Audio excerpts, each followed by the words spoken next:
Hello dear friends and dearest enemies. இன்றைக்கு நாங்கள் எதை பற்றி கதைக்க போகிறோம்? அன்பு.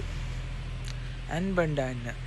ஆனால் என்னென்னா பூனா அன்பு, அதான் அன்பு.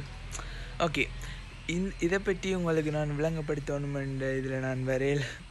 இப்போ சில பேர் கேட்டுருந்துச்சு, நம்ம இந்த அன்பை பற்றி உங்களோட புரிதலை எங்களுக்கு சொல்லுங்க, அல்லது அன்பண்டா என்ன அதை பற்றி கொஞ்சம் கேட்டுருந்துச்சு.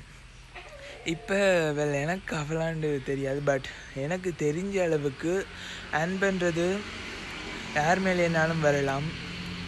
அதை அவை புரிஞ்சு கொள்கிற விதத்தை பொறுத்து இருக்குது.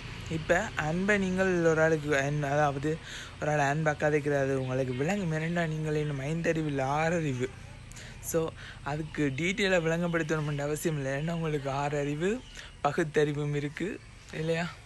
ஸோ அப்போ மற்றவர்களுக்கு கொடுத்து கொண்டே இருந்து நாங்கள் பெற்றுக்கொள்ளாமல் இருந்தோம்டா அது எப்படின்டா நாங்கள் ஏதோ அவைக்கு அப்படி அவை தான் இல்லாமண்டு நாங்கள் நினச்சிட்ருக்க மாதிரி ஒரு ஃப்ரெண்டாக இருக்கட்டும்.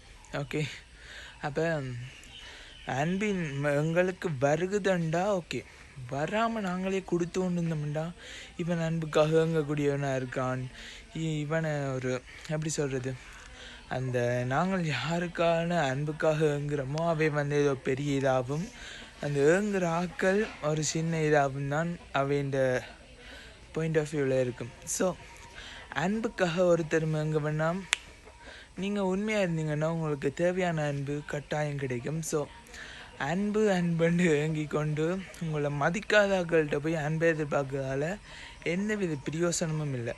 ஸோ அடுத்தவன் உங்களை மதிச்சானண்டா அவனுக்கு அன்பை செலுத்துங்க, உங்களுக்கான அன்பு கிடைக்கும். மதிக்காதவன்கிட்ட செலுத்தி அன்பு கிடைக்கவே கிடைக்காது. So thank you so much.